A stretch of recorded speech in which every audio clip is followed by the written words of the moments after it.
Boa noite. Nós vamos dar início a essa reflexão, a esse estudo, buscando entender que a doutrina espírita ela é muito educadora, né, do espírito imortal. E, para isso, ela tem uma didática apreciável. Por que nós falamos isso? Porque esse tema do julgamento, não julgueis para não serdes julgados, porque com a mesma medida que julgardes, com essa mesma medida também será julgados. Já começamos a observar aí que a lei de causa e efeito, que é da previdência, que é divina, nos alcança caso nós infrinjamos a lei de amor, caso nós desrespeitemos essas leis imutáveis, eternas de Deus.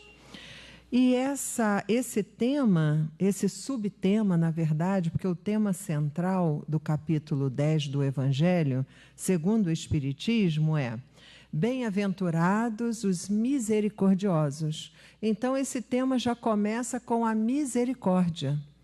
Nós começamos a entender que na compilação dos textos que Allan Kardec fez para que chegasse a nós este livro bendito que, segundo os clarividentes, que tem essa sensibilidade de perceber a luz que sai desse livro, faz com que nós comecemos a valorizá-lo bastante, pois a educação que aqui se encontra é a educação da alma, é uma educação profunda. E conforme nós vamos nos inteirando, conforme nós vamos nos dedicando a leituras diárias desse livro, que é o Evangelho segundo o Espiritismo de Allan Kardec, nós vamos percebendo em nós que vai abrindo um campo bem interessante, pois esse campo ele faz com que desabroche em nós flores benditas da consolação, do esclarecimento, porque conforme nós vamos nos esclarecendo com as palavras de Jesus, com as instruções dos espíritos superiores, nós começamos a abrir um mundo que sempre existiu, mas que nossos olhos e ouvidos, os sentidos estavam como que adormecidos para este mundo que é o real, é aquele que nós devemos voltar as nossas atenções.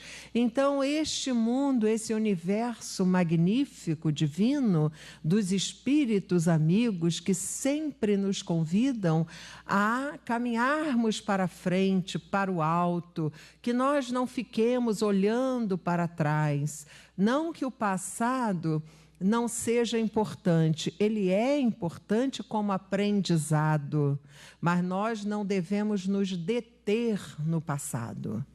Nós devemos estar atentos ao presente, ao agora, porque o presente, como a própria palavra já nos esclarece, é um momento que foi nos dado por Deus para que nós aproveitássemos da melhor maneira possível.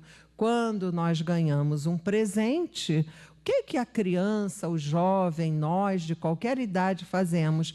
Nós olhamos, observamos, percebemos a sua utilidade e então passamos a aproveitar o presente que nos foi dado com amor, com carinho, daquele ou daqueles que nos amam, e ali nós vamos usufruindo tudo aquilo que esse presente que foi nos dado possa então tocar em nós e suprir até dificuldades, oferecendo-nos oportunidades e por aí vai.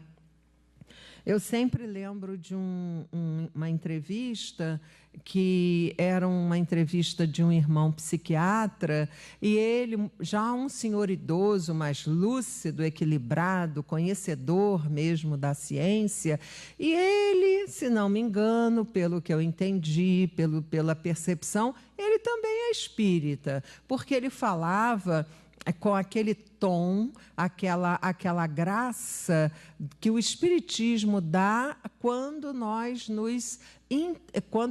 internalizamos as suas lições.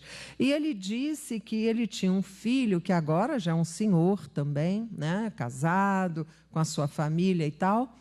E esse menino, ele gostava de ganhar presentes e ele então olhava para o presente, eu estou lembrando disso agora para ilustrar o que eu acabei de falar. Ele olhava para o presente e ele desmontava tudo. Ele abria, ele observava se tinha alguma peça que pudesse ele, com seu dedinho infantil, rodar, e por aí ele vai. Depois ele tentava de novo fazer com que o presente voltasse a ser originalmente conforme ele recebeu, com aquela forma, nem sempre conseguia. E a esposa dele, que era a mãe, que é a mãe desse menino, que agora é um homem, né, um senhor, falava, meu Deus, não é possível, tudo que ele ganha, ele abre, ele quer ver o que tem lá dentro, e aquilo trazia até um certo incômodo, né, para os pais. E aí esse menino cresceu, se formou, e ele acabou sendo aproveitado na empresa, se não me engano, se eu não estou enganada, eu posso estar, porque a minha memória não é lá tão boa quanto eu gostaria. Ele conseguiu se empregar na Petrobras, se não me engano, é a Petrobras. E ele se tornou um funcionário tão exemplar naquilo que ele exercia, que ele era responsável por algumas peças, que ele tinha que estar sempre olhando e colocando aqueles botões no lugar certo, não sei explicar exatamente para vocês, e ele se tornou um expert naquela função. E o seu pai, que estava sendo entrevistado, hoje com mais de 80 anos, mais jovem de cabeça, sua jovialidade trazendo muita alegria para quem o assistiu, ele falava, a gente olhava para ele como uma pessoa, um menino até meio perturbado, porque ele vivia desmontando tudo. Então a gente nota que o presente, ele tem uma função. Eu estou falando isso a nível material, mas agora vamos trazer, sublimando esse assunto para o espiritual. O presente, ele tem uma função em nossa vida, tem um propósito. Tudo que nós vivemos, quem nós conhecemos, por quem fomos educados, todos os momentos, por quem cruzamos até na rua e trocamos olhares, mesmo sem ter um acesso mais próximo, sempre há um propósito. Quando isso perde-se no sentido da vida, eu estou falando isso porque eu lido muito com jovens, e eu estou notando a juventude, não todos, é claro, graças a Deus, mas vou falar que um percentual alarmante, eles estão sem propósito, eles estão entristecidos, talvez já em depressão, o que está me causando uma preocupação, porque você fala, eles ficam olhando para você assim, ó, e não responde, não tem uma interação. Então, quando eu escuto, quando eu leio, quando eu escuto palestras, quando eu converso com irmãos aqui da casa, também de outra casa, a gente percebe que é muito importante nós alimentarmos o propósito da vida. E o que me alimenta para que eu entenda o propósito da vida? O Evangelho. Não tem outro caminho. Realmente Jesus é o caminho, a verdade e a vida. Por que a vida? Porque nos alimenta. Não tem como ficarmos vivos se nós não nos alimentarmos. E como espíritos, que somos todos encarnados e irmãos aqui que se encontram no plano extrafísico, no plano espiritual, nós precisamos nos alimentar daquilo que ninguém vê com os olhos físicos, mas que existe e que faz com que nós nos fortaleçamos diante de todo o desafio que a vida nos traz no atual momento, que é o presente. E assim nós vamos conquistando valores imortais. E aí, um desses valores é sermos misericordiosos.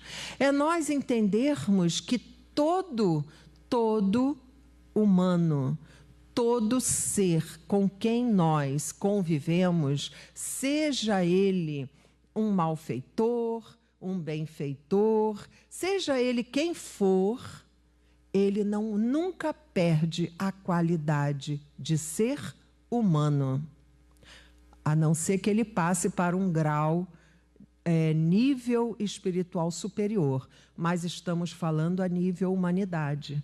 Então, nós precisamos da misericórdia, porque nós, muitas das vezes, caminhamos sem perceber que não damos a atenção devida a atitudes mentais que forjamos, que trabalhamos, que geramos fluidos e sabemos que esses fluidos têm a qualidade dos pensamentos que nós estamos elaborando.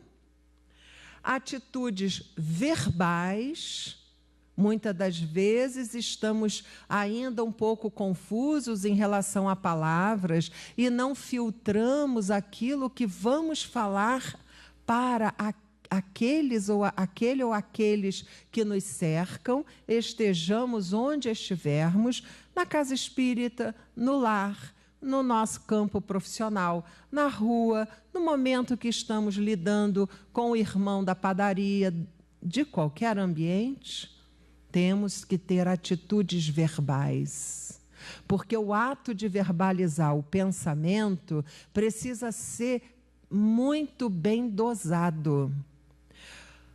Muitas das vezes percebemos que há aquele que está, digamos, desatento, distraído da sua função como espírito imortal, filho de Deus e servo de Deus. Porque todos que renascem ou reencarnam são servos de Deus. Isso está no Livro dos Espíritos. Quando nós percebemos isso, nós trazemos em nós um sentimento de crítica, de julgamentos. Será que nós não estamos falando que está errado? Nós vamos entendendo aqui pelo Evangelho que nós precisamos, claro, não deixar de usar as percepções que todos nós humanos temos, porque já estamos na fase hominal, já temos a razão a nosso favor e o amor de Jesus que Ele nos ensina nos banha, para que a nossa razão não funcione a ferro e fogo. Ou seja, não dá mais, depois de conhecer Jesus, não dá mais para agir nem atitude mental, nem verbal, nem materializada, sem ter a misericórdia. Por quê? Porque muitas vezes, quando não conhecemos o nosso Senhor, nós agimos com uma certa agressividade na hora de pensar, ao invés de emitirmos luz e envolver aquele ou aquela que está conosco, nós já estamos aqui dentro da nossa cabeça, criando como uma peça teatral. E ao invés de emitirmos luzes de misericórdia, luzes de bom ânimo, luzes de que vá ajudar esse ser a se reerguer diante da própria consciência, muitas das vezes nós estamos desatentos e começamos a pensar: olha só, tá vendo? É aquilo mesmo que eu já sabia. E isso faz com que nos associemos a outras inteligências físicas que estão conosco e extrafísicas, espirituais, e aquilo começa a se transformar num grupo mental que vai, muitas das vezes, trazer um desconforto para aquele ou aquela que estamos direcionando esse fluido mental, porque ele é real. Pensamento é real. Pensamento, como ontem estávamos estudando na mesa mediúnica, ele plasma, ele cria, ele tem capacidades de agir, inclusive para beneficiar ou não outros seres, o ambiente que nos cerca, os animais, a natureza. Então, nós devemos estar atentos ao que nós estamos gerando. Será que estamos agindo com misericórdia? Será que o que Jesus nos fala no Sermão do Monte, bem-aventurados, quer dizer, felizes, bem-aventurados os misericordiosos, porque eles alcançarão misericórdia. Percebe? A mesma medida que eu utilizo para entender o outro na sua fragilidade, outros também irão usar comigo a mesma medida. Então temos que tomar um cuidado, temos que ter uma certa leveza para olharmos o outro e não esquecer que ele tem uma qualidade que não vai se perder, que é ser humano, que é dotado de inteligência, de sentimentos e que tem todas as possibilidades de avançar. Não, mas você está falando isso porque você não conhece esse senhor ou essa senhora ou esse homem, essa mulher. Nossa, eles são capazes. Sim, por agora. Por quê? Porque o tempo é de Deus. Nós não conseguimos. Alguém consegue segurar o tempo? Não tem ninguém que consiga. Já estamos na quinta-feira, amanhã já é sexta. E parece que foi ontem que a gente estava aqui, não é? Aqui há pouco tempo a gente estava ouvindo palestra, de repente, já estamos na quinta para a sexta. Então o tempo ele voa. Quando você lembra da sua infância, você fala, nossa, não parece que faz tanto tempo. E eu já estou com 65 anos. Como assim? Pois é, 65 anos nesta encarnação. Passou. Claro que nós somos milenares, né? Que é muito bom, porque são experiências que nunca esquecemos e que nos ensinam. Mas nesta encarnação, talvez alguém aqui já tenha tido contato com o Espiritismo em outra encarnação, porque o Espiritismo é novo em termos históricos. Quem teve, certamente, ou foi instruído, bem instruído antes de reencarnar, quando começa a ler, se identifica logo. Olha, fala, é isso mesmo, sempre soube disso. Por quê? Porque já foi preparado. Talvez não na reencarnação passada, mas no plano espiritual, antes de voltar, antes de reencarnar, renascer aqui. Então, logo identifica. Então, meus irmãos, nós devemos estar atentos a sermos misericordiosos. O misericordioso, ele não é ingênuo. É interessante nós pensarmos sobre isso. Ele é lúcido, ele é coerente, ele age, porque com digamos assim, com uma certa fantasia que foi incluída em certos pensamentos religiosos, o misericordioso parece que é aquela pessoa que não age, que não pensa, que tudo é lindo, que tudo pode. Não é bem assim. Então é preciso amadurecer dentro dessa escala de entendimento do que é ser um misericordioso. E o Evangelho de Jesus, aqui no capítulo 10 e seguidamente outros capítulos, vai nos informando, vai nos informando que nós precisamos amadurecer as nossas capacidades de espírito imortal, vivendo as experiências físicas ou espirituais. Entendendo isso, vamos mais um passinho adiante. Ele fala aqui que a misericórdia consiste no esquecimento e no perdão das ofensas. Aí a gente fala assim, esquecimento, não tem como eu esquecer aquilo que me fizeram. Não, de jeito nenhum. Nossa, me maltrataram, me criaram danos morais, danos materiais. Como que eu vou esquecer uma coisa dessa? Aguarde. Conforme você vai se conhecendo, fazendo o tal do autoconhecimento, que não é fácil. Por que não é fácil?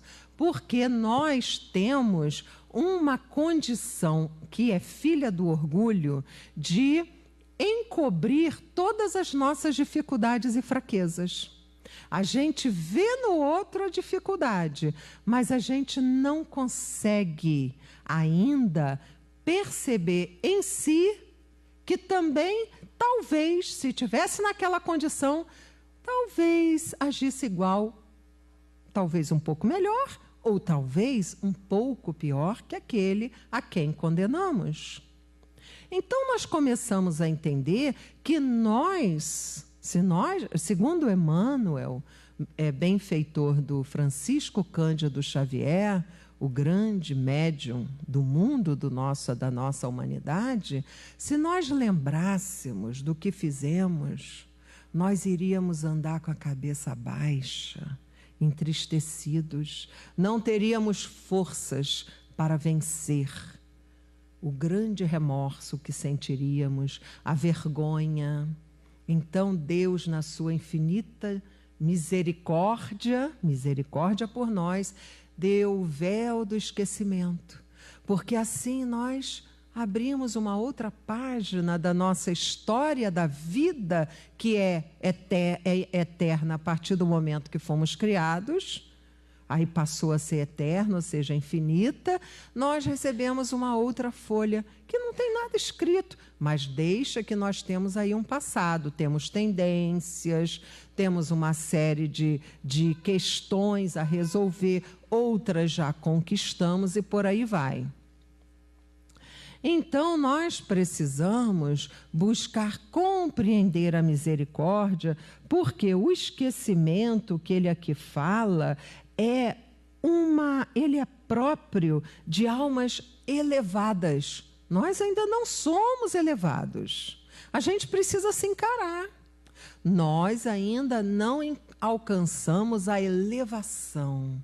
Quando nós lemos André Luiz, e ele então, ao lidar com os espíritos superiores, que são vários, né? Tem Calderaro, que todos se reconhecem nele uma superioridade, tem Gúbio, tem inúmeros benfeitores, eles falam assim, eu tenho muito a resolver comigo mesmo.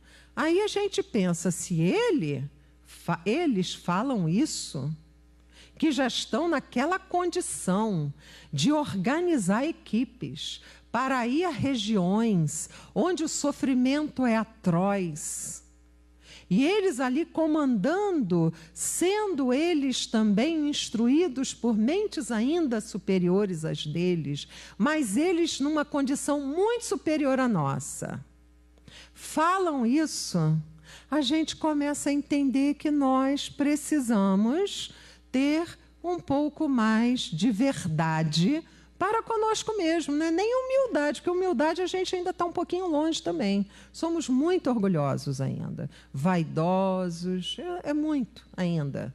A gente pensa que não, porque a gente começa a escamotear isso. A gente vai encobrindo, sabe como é que é? Aí a gente vê no outro, lá como é que ele, nossa, já viu como ele é vaidoso? A gente está vendo o nosso reflexo. Então é muito importante a gente olhar de verdade para nós.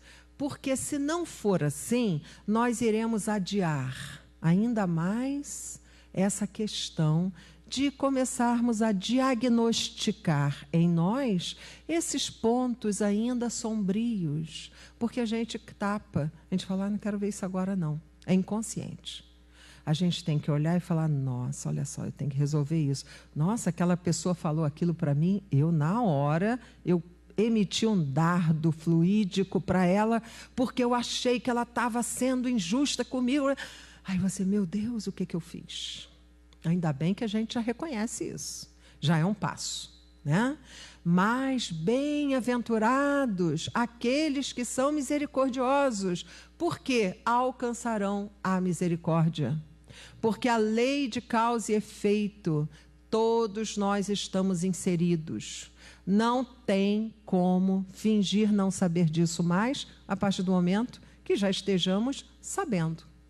Então, ele fala aqui que esse esquecimento, ele é próprio das almas elevadas. Almas que nós ficamos assim, o que é ser uma alma elevada? Vamos ler, conhecer a literatura espírita, os livros de André Luiz, os livros de Emmanuel, enfim, da Lavra de Chico Xavier, só aí são mais quase 500 livros por aí. Ivone Pereira, Gabriel Delane, né? Delane, Ernesto Bozano e por aí vai.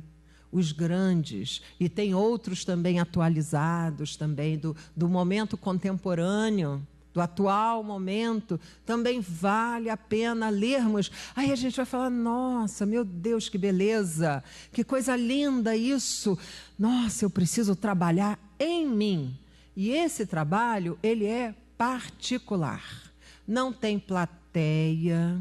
Não tem, ninguém vai bater palma para a gente, ninguém vai falar, nossa, que você... Se alguém falar isso, fuja, porque não é real. Às vezes a pessoa quer ser até gentil, mas não agradeça, muito obrigada, mas pensa assim, coitada, não, né? Está sendo só gentil, não me conhece ainda. Vamos fazer um trabalho íntimo. Será que eu pego partido de quem entrou na guerra? Será que eu estou a favor ou contra? Será que... Então, que partido, a própria palavra já fala, está partido. Não está mais inteiro. Qual é o meu papel como espírita?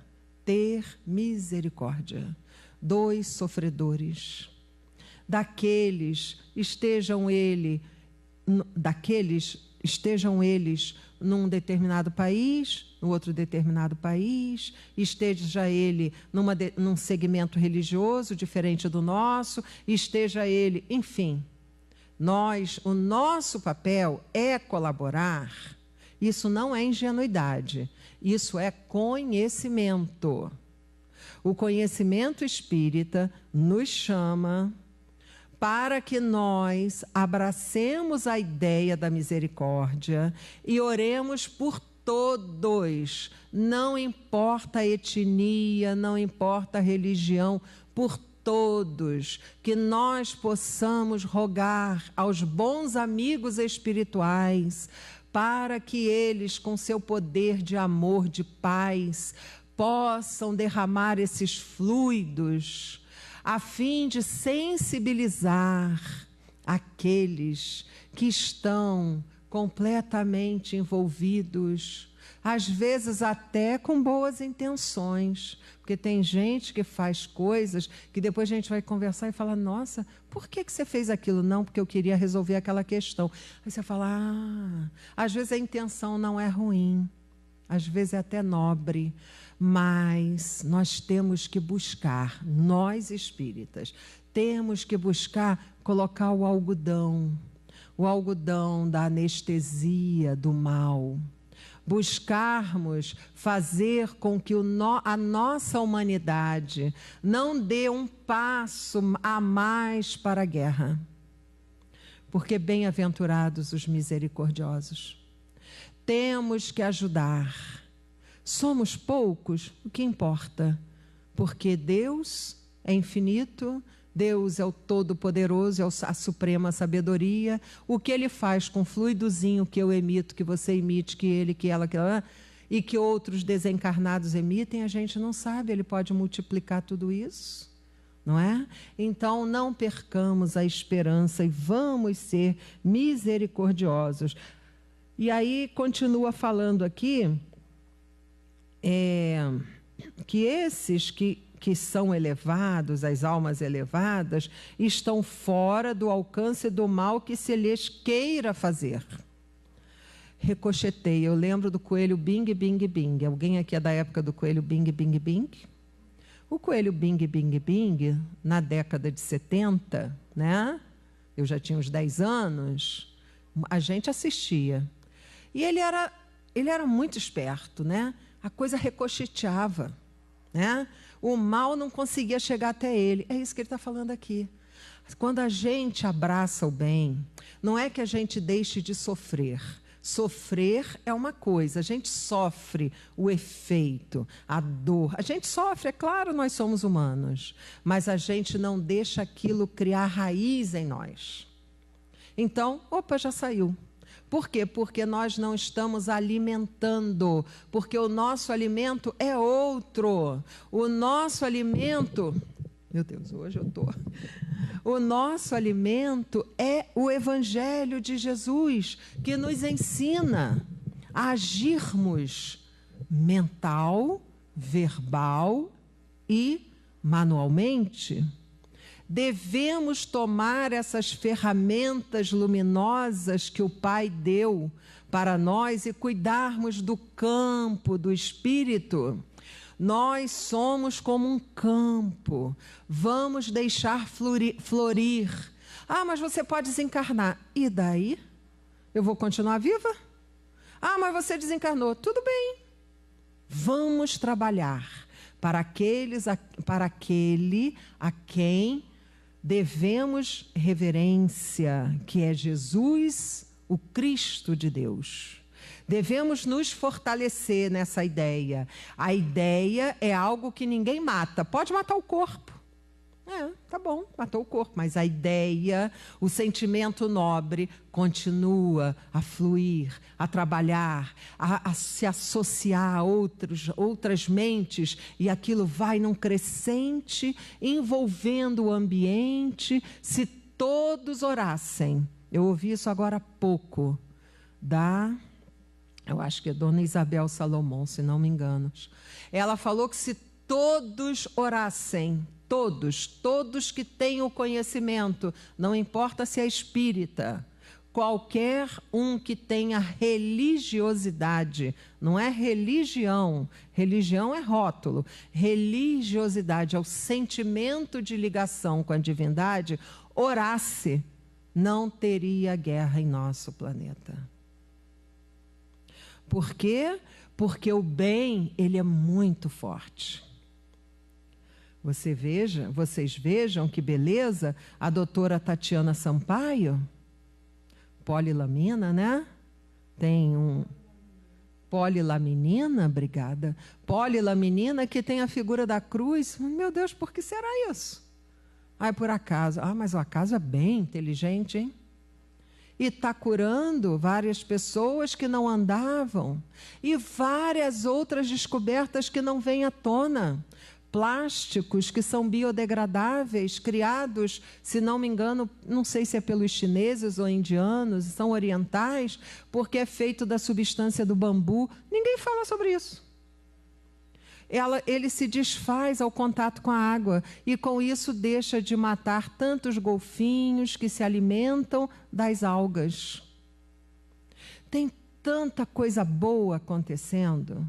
Estão começando a descobrir a cura do câncer de pâncreas, que é fatal, é perigosíssimo. Estão começando a descobrir que vai ser através de uma substância aplicada no organismo do encarnado, e ali ele começa. E fora isso, também já estão descobrindo na nanotecnologia, nano é uma medida, né?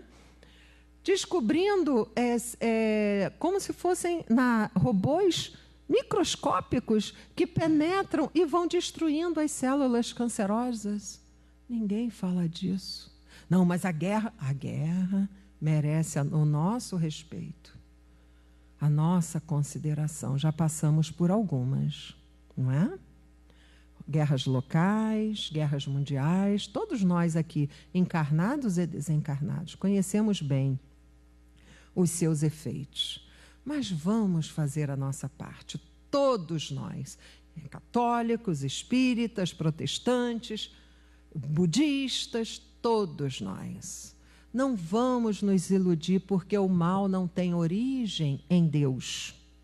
O mal tem origem no homem. Que homem? Que tipo de homem? O desatento, aquele que adoeceu, aquele que não está bem da sua saúde moral e espiritual. Por ele merece toda a nossa consideração. Não devemos olhar como se fosse um ser diferente de nós. Não, é igualzinho a gente. Talvez a gente, no lugar dele ou deles, envolvido por aquela, digamos, aquela vibração, talvez fizéssemos exatamente o que eles estão fazendo. Então a gente não tem condição de julgar. Nós temos condição de dar a nossa pequena ajuda. É minúscula, mas é um pontinho de luz. Ana, você não consegue jogar ali uma luz, não. Não, mas eu jogo uma faísca. Está lá, a faísca está lá, que se junta a outras faíscas, que vai acaba se tornando algo de maior condição de ajuda. Então, os bem-aventurados, depois ele fala da reconciliação com os inimigos. Acompanha o mesmo raciocínio. É profundo isso aqui, gente. Conforme vocês vão lendo, vocês vão falando assim, nossa, isso é muito sério.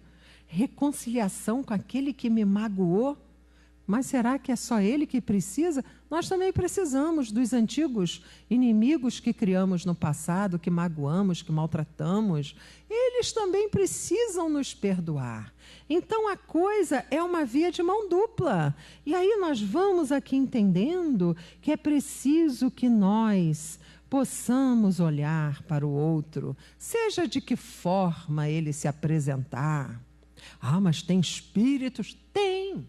Tem espíritos que já adquiriram uma forma perispiritual um tanto difícil. Mas será que eu também já passei por essa fase? E será que aqueles que me amam não tiveram misericórdia de mim? E me envolveram em vibrações de tanto amor que eu chorei ajoelhada, pedindo para que me desse uma nova chance?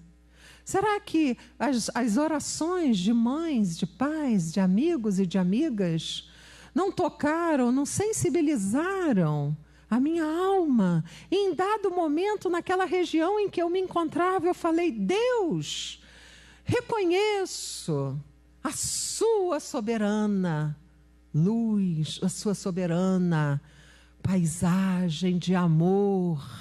Quanto mais nós estudamos, mais entendemos a beleza de Deus, a soberana justiça, a soberana caridade para conosco.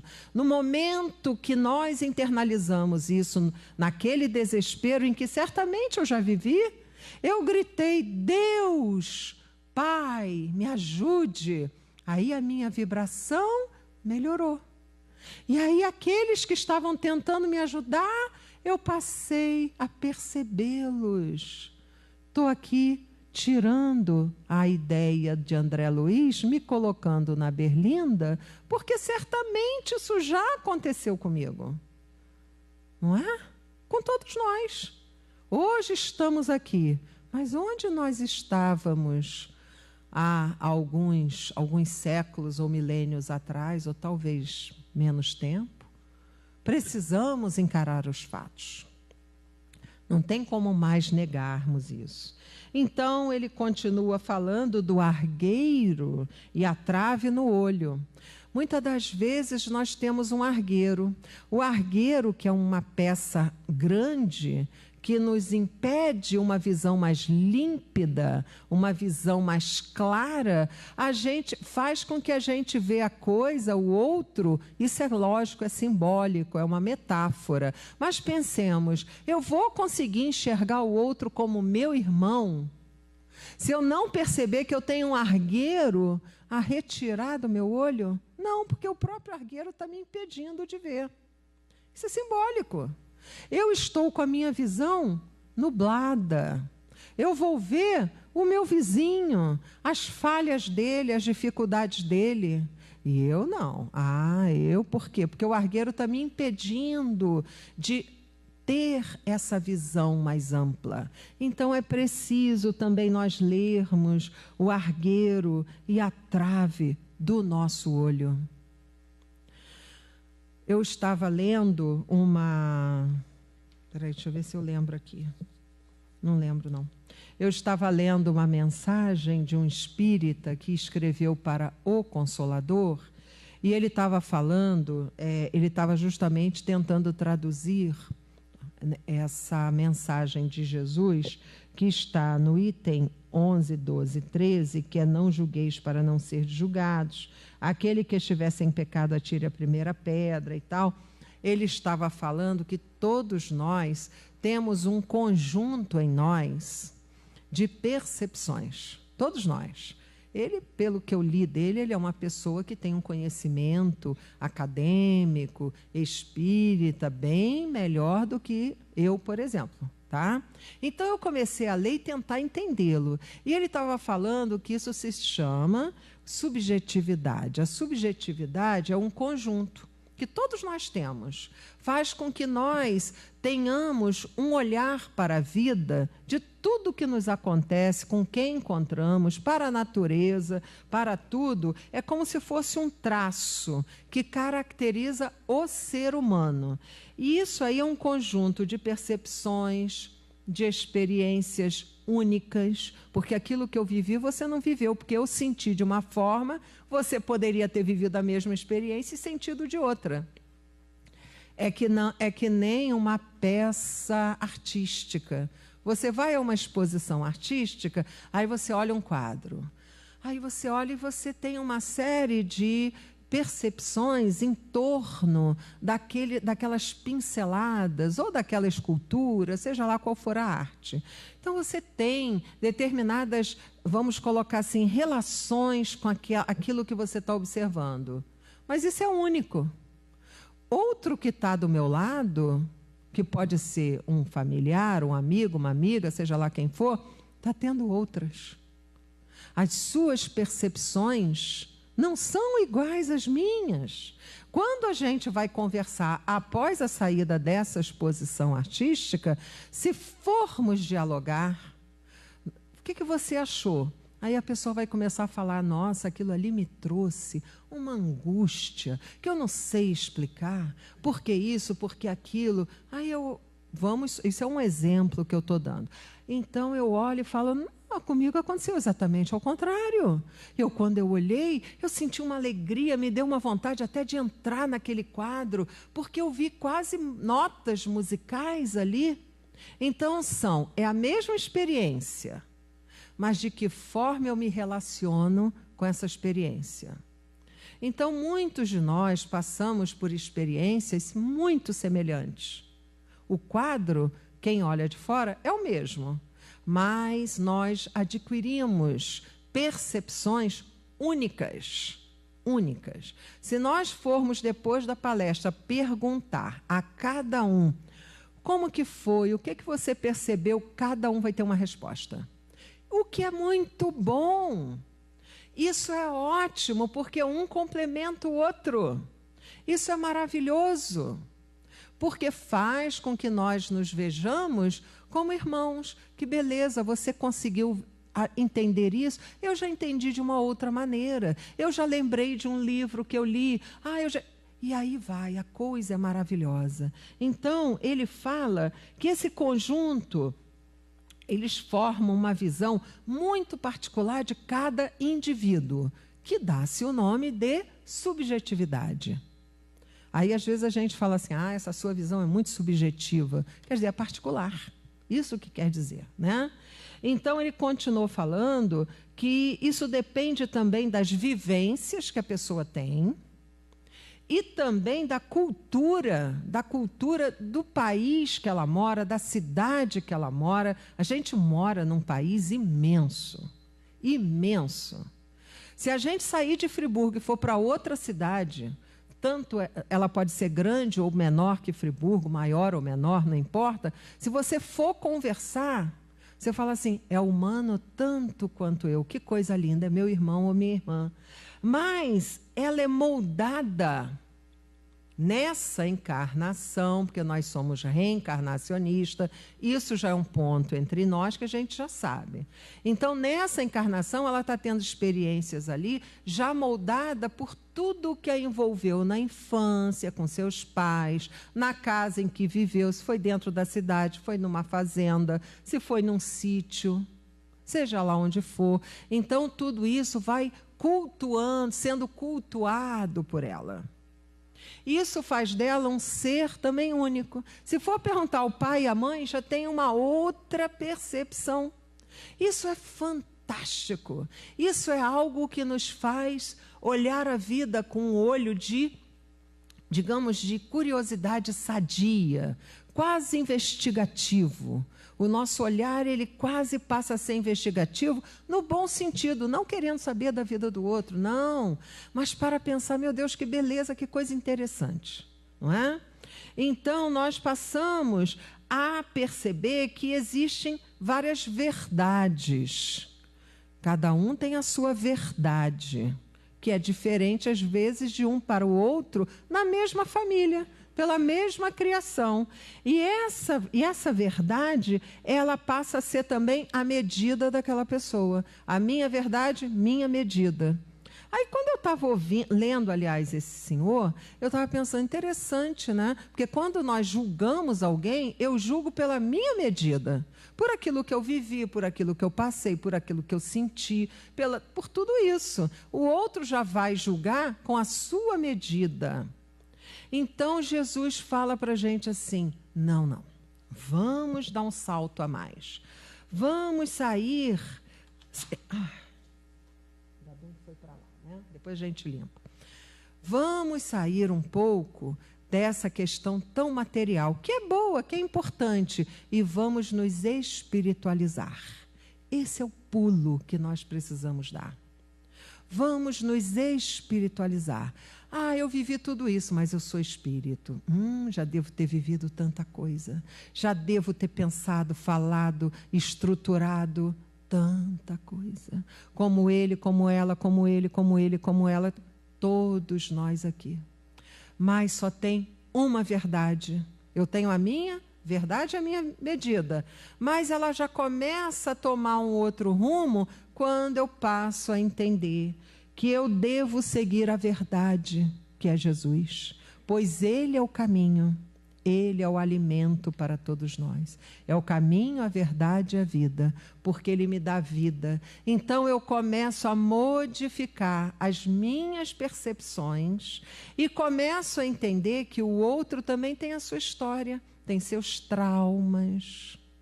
Eu tenho trauma? Tenho. Ele também tem.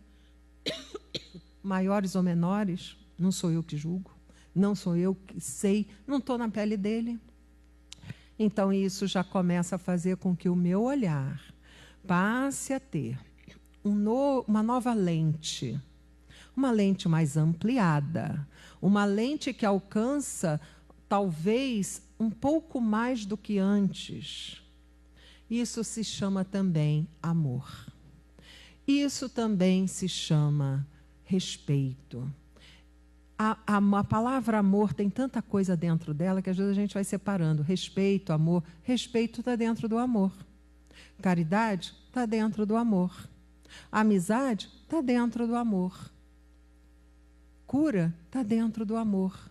Tudo que é positivo, tudo que é bom, que é luz, está dentro do amor. Por isso que Jesus trouxe para nós essa tremenda luz que envolve a todo o nosso planeta.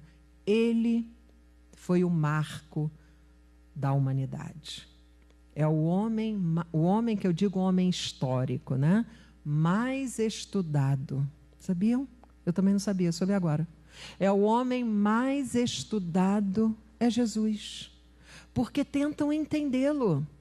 Historiadores que muitas vezes nem têm nenhum segmento, nenhum rótulo religioso, eles estudam Jesus. Eles falam, mas como pode? Como que ele conseguiu fazer isso? Mas está aqui.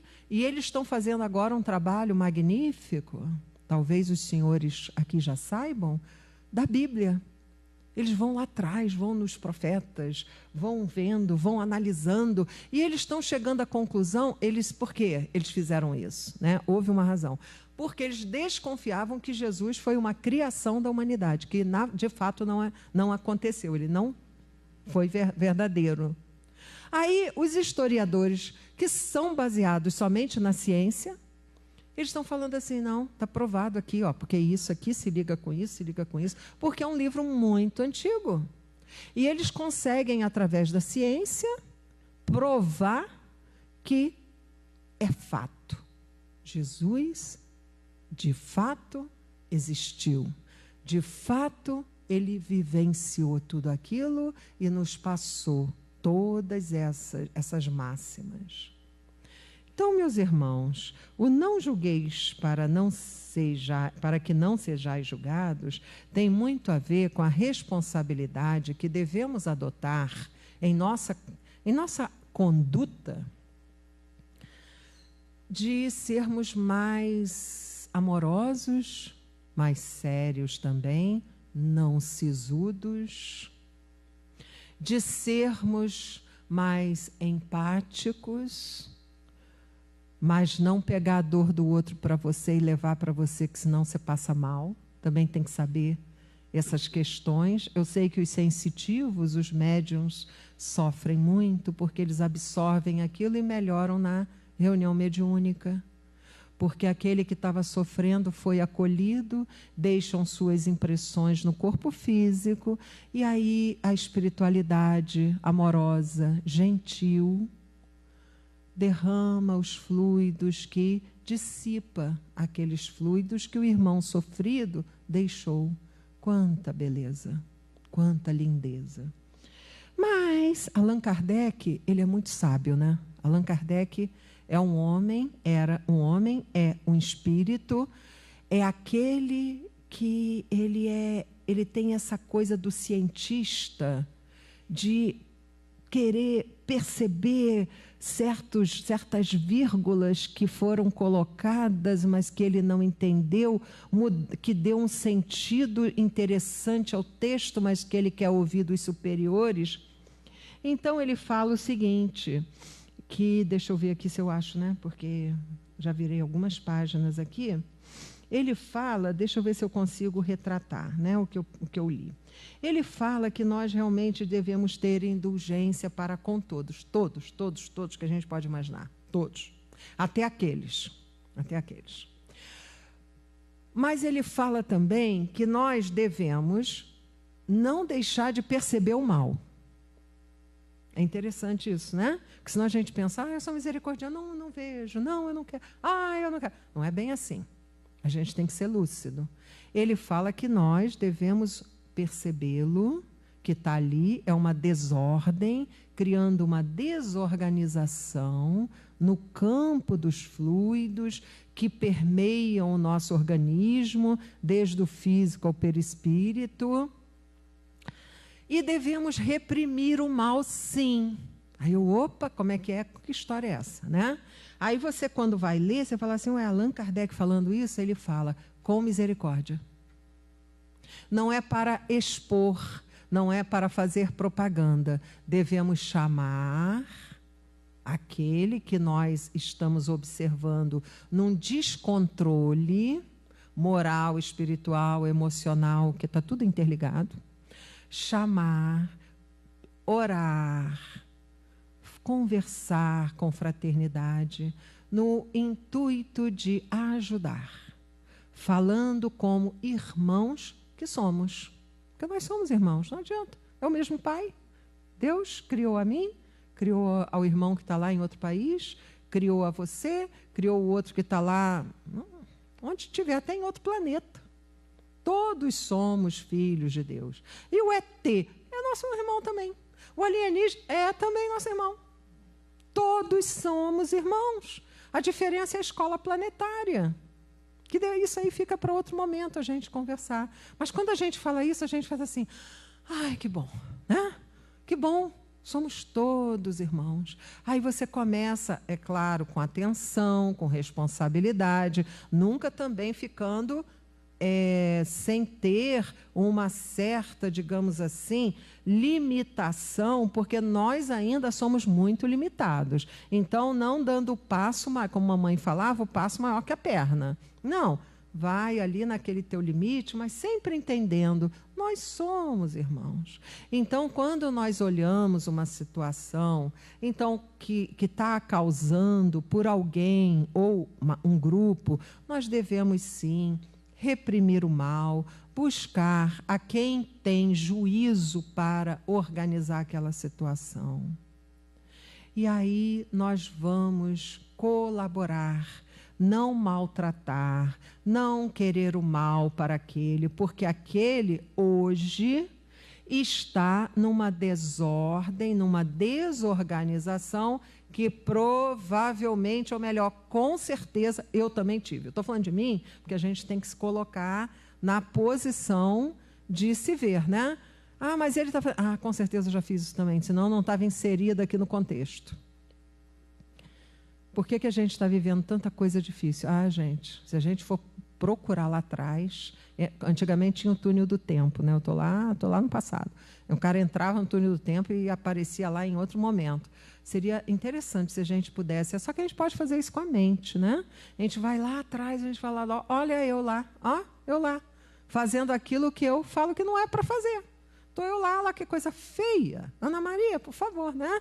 Então, a gente tem que ter essa realidade em nós, para nós despertarmos o amor que devemos. É difícil falar a palavra amor, porque a gente está assim, como fala Divaldo Franco, nós estamos na praia e o mar é o espiritismo que nos traz o evangelho. Nós estamos na praia brincando com as ondinhas que quebram na praia. A gente é aquelas pessoas que estão chutando. Nós não conseguimos ainda adentrar esse mar, não mergulhar, então, nem tão cedo, para descobrir mais coisas infinitas que iremos descobrir. Mas podemos arriscar a pensar, se eu já tenho um guia e modelo que me ensina, porque ele é atual, é presente, o verbo tem que estar no presente, que me ensina a ser melhor do que eu fui ontem, e amanhã serei melhor do que eu estou sendo hoje, eu vou seguir. Claro, está aí, está aqui, está aqui. Mesmo que a gente não consiga ler até o resto, vamos supor que eu desencarne amanhã, e não deu tempo de ler mais livros, mas se eu conseguir ler alguma coisa daqui, com certeza eu já vou levar uma herança de compreensão, de entendimento, muito melhor do que aquela que eu trouxe. Então, meus irmãos, agradecemos o carinho, o respeito e que nós tenhamos uma noite de muita paz. Obrigada.